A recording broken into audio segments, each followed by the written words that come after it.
Halo, pada video kali ini saya akan memaparkan tentang jarimah, yaitu salah satu materi pada ilmu fikih yang membahas tentang tindakan yang secara syariat dilarang untuk dilakukan. Jarimah dibagi menjadi dua, yang pertama jinayah dan yang kedua hudud.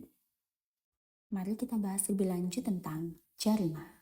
Jarimah merupakan perbuatan yang dilarang dalam hukum pidana Islam. Istilah jarimah digunakan untuk menyebut perbuatan atau tindakan yang dilarang oleh syariat.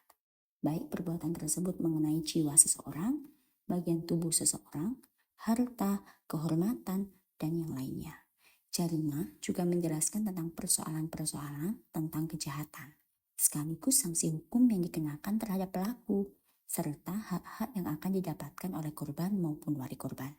Seperti yang sudah saya paparkan di awal tadi, jarimah dibagi menjadi dua berdasarkan jenis tindak pidananya. Yang pertama jinayah dan yang kedua hudud. Jinayah adalah jarimah yang membahas mengenai tindak kejahatan pembunuhan dan penganiayaan, serta sanksi hukumnya yaitu qisas, diyat, dan kafarat. Sedangkan hudud adalah jarimah yang membahas mengenai tindak kejahatan selain pembunuhan dan penganiayaan, seperti zina, qadzaf, khamar, mencuri, merampok, dan lain-lain.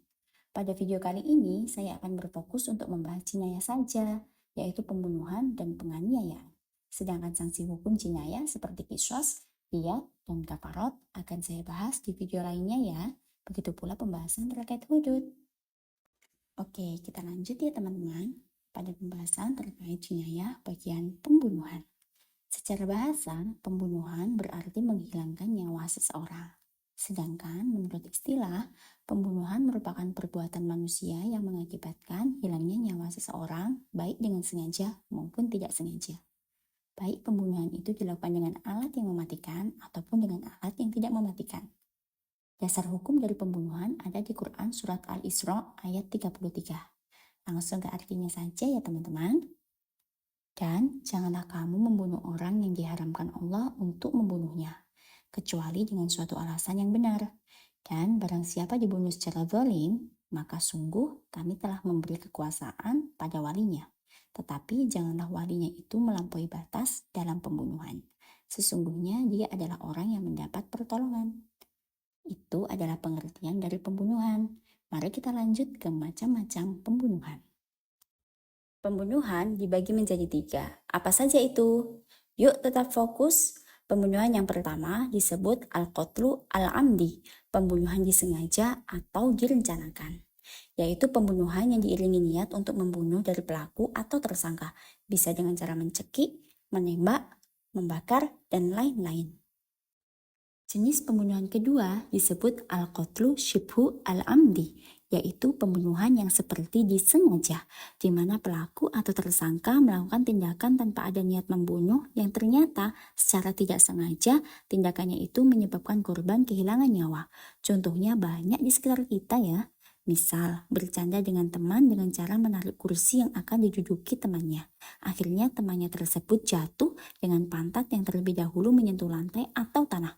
Tanpa disangka, jatuhnya itu menyebabkan tulang ekor korban cedera parah hingga nyawa tidak dapat diselamatkan. Ada juga nih contoh lainnya, sepertinya pernah dimuat di media tentang keasyikan sekumpulan remaja yang merayakan ulang tahun teman dengan cara mengikat temannya itu di tiang listrik, lalu menyirami teman yang berulang tahun tersebut dengan air, melempar dengan tepung, dan juga dengan telur.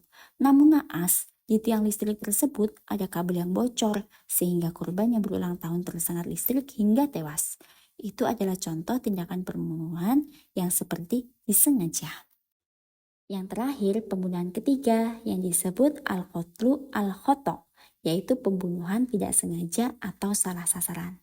Di sini pelaku melakukan suatu perbuatan yang target awalnya bukanlah korban, tapi justru mengenai korban menyebabkan korban meninggal. Contohnya seperti memburu burung dengan senapan angin. Pelaku bertindak menembak burung, tetapi malah mengenai manusia yang menyebabkan korban meninggal. Nah, itulah macam-macam pembunuhan yang juga akan menentukan sanksi hukum yang akan diterima pelaku serta hak-hak apa saja yang diterima wali atau keluarga korban. Nah, tindak pidana selanjutnya pada materi jinayah adalah penganiayaan. Secara bahasa, penganiayaan merupakan tindakan menyakiti sebagian anggota badan manusia. Secara istilah, penganiayaan merupakan perbuatan tindak pidana berupa melukai, merusak fungsi, atau menghilangkan anggota tubuh seseorang yang dimaksudkan untuk menyakiti, menyiksa, atau menghilangkan fungsi anggota tubuh orang lain dengan sengaja. Adapun dasar hukumnya ada di Quran Surat Al-Ma'idah ayat 45. Langsung ke artinya ya. Kami telah menetapkan bagi mereka di dalamnya bahwa nyawa dibalas dengan nyawa, mata dengan mata, hidung dengan hidung, telinga dengan telinga, gigi dengan gigi, dan luka-luka ada kisosnya. Kisos merupakan balasan yang sama. Barang siapa melepaskan hak kisosnya, maka itu menjadi penebus dosa baginya.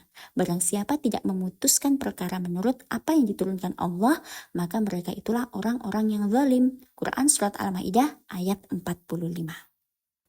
Apabila seseorang melakukan tindak pidana penganiayaan, maka harus dikenakan sanksi, yaitu yang pertama, apabila perbuatan penganiayaan itu menimbulkan rasa sakit atau luka pada badan orang lain.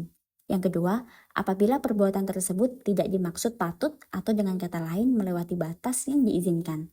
Maksud dari tindakan tidak patut adalah suatu tindakan yang tidak wajar dan melewati batas yang dilakukan kepada orang lain, sehingga menimbulkan rasa sakit, luka, bahkan cacat. Yang ketiga, perbuatan itu diiringi dengan niat ingin menyakiti orang lain. Mari kita lanjut ke macam-macam penganiayaan. Penganiayaan dibagi menjadi dua, yaitu penganiayaan berat dan penganiayaan ringan. Penganiayaan berat merupakan perbuatan merusak bagian badan orang lain hingga menyebabkan hilangnya manfaat atau hilangnya fungsi anggota badan tersebut, seperti memukul tangan sampai retak atau patah, merusak mata sampai buta, dan lain sebagainya. Yang selanjutnya, penganiayaan ringan, yaitu perbuatan melukai badan namun tidak sampai merusak atau tidak sampai menghilangkan fungsinya, melainkan hanya menyebabkan luka ringan saja. Nah, itulah pembahasan mengenai jinayah pembunuhan dan jinayah penganiayaan. Adapun sanksi terhadap pelaku atau tersangka serta hak yang akan didapatkan korban maupun keluarga korban akan kita bahas di video yang lainnya ya.